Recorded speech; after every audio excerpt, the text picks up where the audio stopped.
Ahojte, volám sa Linda, pracujem v korálkovom obchode a dnes by som vám chcela ukázať, ako si vyrobíte jednoduchý náramok na gumičke. Na náramok budete potrebovať korálky. Ja som si vybrala takýto krásny Larimar. Potom samozrejme gumičku, nejaké nožničky a ešte niečo na ozdobu.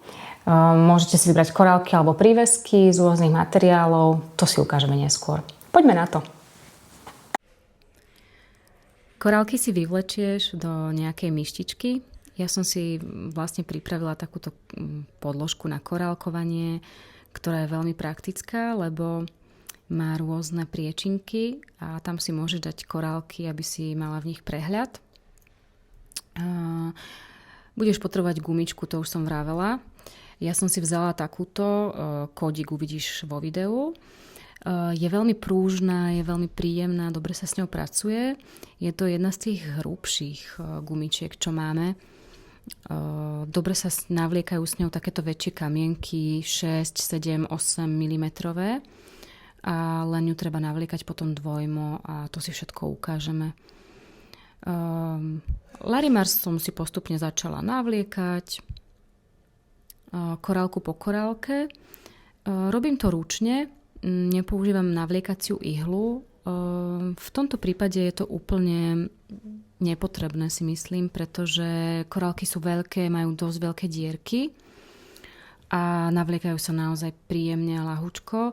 Samozrejme, ak si začiatočníčka, tak vôbec neváhaj, zober si tú ihlu na navliekanie, veľmi ti pomôže a bude sa ti ľahšie navliekať a budeš mať z toho väčšiu radosť.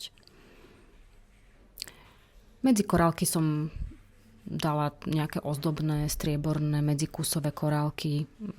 Je to úplne na tebe, čo tam dáš. Ja som si zobrala také veľmi jednoduché, hladké a zo striebra, pretože k tomu Larimaru sa mi to veľmi hodí. Larimar je dosť drahý materiál a dá sa tam dať aj nerez, ale mne sa tam viacej hodí striebro.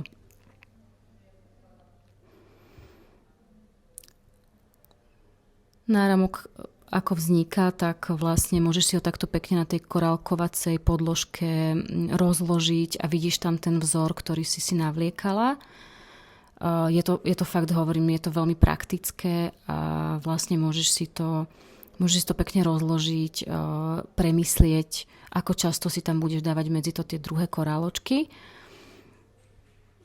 Samozrejme závisí aj od veľkosti zápestia, že koľko korálok navlečieš. Tým, že som použila polšnúru korálkovú, tak ja už to mám celkom v oku, že koľko si nechám bokom, lebo na moju menšiu ruku stačí trebárs od 3 korálky menej, než je navlečených na šnúrke. To už poznám. To už máš v oku, keď už začneš vyrábať viacej, tak už neváhaš, už robíš trošku tak z pamäti tie dĺžky. Pekne si to zase popozeráš, ako ti to vyhovuje, či to bude dosť dlhé.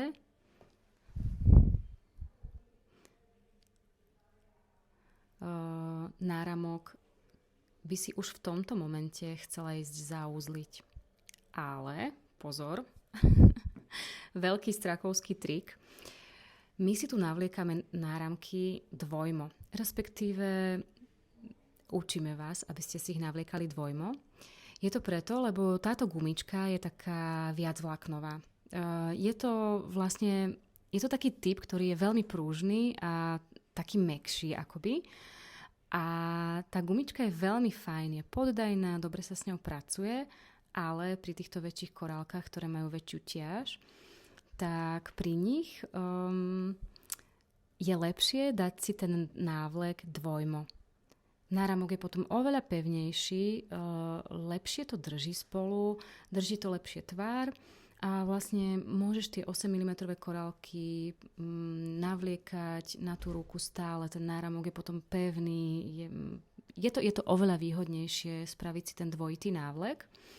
Takže pekne si vlastne ideš urobiť ako keby druhý okruh navliekací, ktorý samozrejme trvá takisto dlho, ale je to oveľa lepšie. Môžeš to samozrejme spraviť aj tak, ako sme voľakedy navliekali s niťou, sme si navliekli niť na ihlu a išli sme niečo šiť. Navlečíš si tú gumičku normálne do navliekacej ihly dvojmo, lenže potom na konci, keď máš ísť robiť uzlík, tak ťa to trošku vytrestá. Ostrihneš si dvojito navlečenú gumku a zistíš, že uzlík na konci budeš robiť akoby zo 4 končekov. A ten uzlík potom nie je zlý, len je príliš veľký.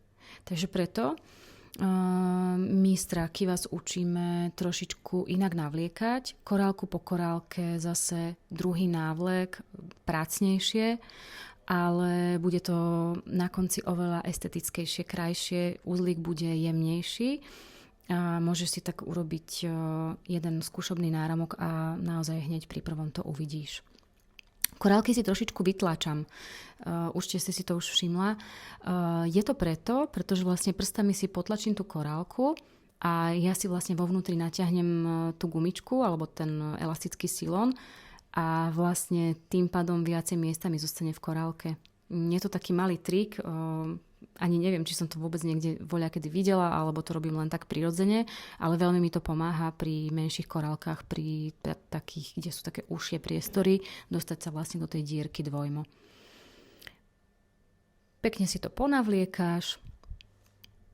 Vlastne v tomto momente môžeš ešte pripájať aj všelijaké komponenty dovnútra do toho náramku, napríklad krúžkom spojovacím si môžeš pripojiť nejaké prívesky, niečo pekné, rozkošné, čo rada nosíš na tých náramkoch, čo vidíš v obchodoch. My tu máme vlastne na stránke hrozne veľa krásnych, ozdobných komponentov, aj príveskov, aj ozdobných korálok a z rôznych materiálov. Viac už odporúčame nerez alebo striebro. A vlastne voľakedy sme mali aj viaceré kovy iné, ale najviac sa nám osvedčila tá nerez a to striebro a ešte vlastne také drobnosti s kubickými zirkonmi, len pri tých zirkonoch je potrebné sa o ne trošku starať. Tuto máme už koniec vlastne náramku. Teraz vidíš, že vlastne uzlík robím iba z 2 tých gumičiek. Robím ho takto jednoducho. Chytím si obe gumičky, prechytím to cez prsty, si to natiahnem a ešte po prípade posilním ďalším uzlíkom, poriadne to pozaťahujem. A ak máš dosť dobrú korálku s dobrou dierkou, dobrá korálka nemusí byť, ale dobrá dierka je lepšie, keď tam je, tak vlastne ten uzlík vieš krásne schovať dovnútra, do tej susednej korálky a ten, čo bude nosiť náramok, tak si vôbec nevšimne, kde ten uzlík je. Odstrihneš si vlastne zbytočnú gumičku. Pekne si to ešte ponaťahuješ. Pozrieš sa, či niekde niečo netrčí. A náramok je hotový. Je to veľmi príjemná činnosť. Náramok mám hotový. Netrvalo mi to viac ako 10 minút.